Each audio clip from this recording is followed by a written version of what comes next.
সম্প্রীতির বন্ধনে মুর্শিদাবাদের সুতি হিন্দু রোগিণীর প্রাণ বাঁচাতে রক্ত দিলেন মুসলিম যুবক। যেখানে গোটা রাজ্য জুড়ে হিন্দু মুসলিম বিভাজনের রাজনীতি ক্রমশ দানা বাঁধছে, সেখানে সম্প্রীতির এক উজ্জ্বল দৃষ্টান্ত গড়ে তুলল মুর্শিদাবাদ জেলার সুতি থানার অন্তর্গত ব্যাংডুবি গ্রামের এক যুবক জাহাঙ্গীর শেখ। জঙ্গিপুর মহকুমা হাসপাতালে ভর্তি ছিলেন মায়ারানী সরকার নামের এক হিন্দু মহিলা। শারীরিক অবস্থার অবনতি হওয়ায় জরুরি ভিত্তিতে প্রয়োজন হয় বি পজিটিভ রক্তের। পরিবার অনেক খোঁজাখুঁজির পর যোগাযোগ করে সুতির সমাজসেবী যুবক জাহাঙ্গীর শেখের সঙ্গে। এক মুহূর্তও দেরি না করে তিনি ছুটে যান হাসপাতালে এবং মায়ারানী দেবীর প্রাণ বাঁচাতে রক্তদান করেন। জানা গেছে, জাহাঙ্গীর শেখ এই প্রথম রক্ত দিলেন না, এটাই তার 15তম রক্তদান। সমাজসেবার বিভিন্ন ক্ষেত্রে তার সক্রিয় ভূমিকা রয়েছে।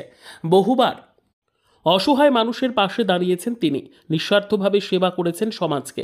কিন্তু এই ঘটনাটি যে এক সম্প্রীতির বার্তা বহন করে তা স্পষ্ট এলাকার মানুষের প্রতিক্রিয়াতেই। রক্তদানের পর থেকেই সোশ্যাল মিডিয়ায় ভাইরাল হয়েছে ঘটনাটি। ধর্মের ঊর্ধ্বে উঠে একজন মানুষ হিসেবে পাশে দাঁড়ানোর এমন নজির সকলের মন ছুঁয়েছে। বহু মানুষ তার এই কাজের প্রশংসা করে বলছেন, জাহাঙ্গীর আমাদের সমাজের প্রকৃত রোল মডেল।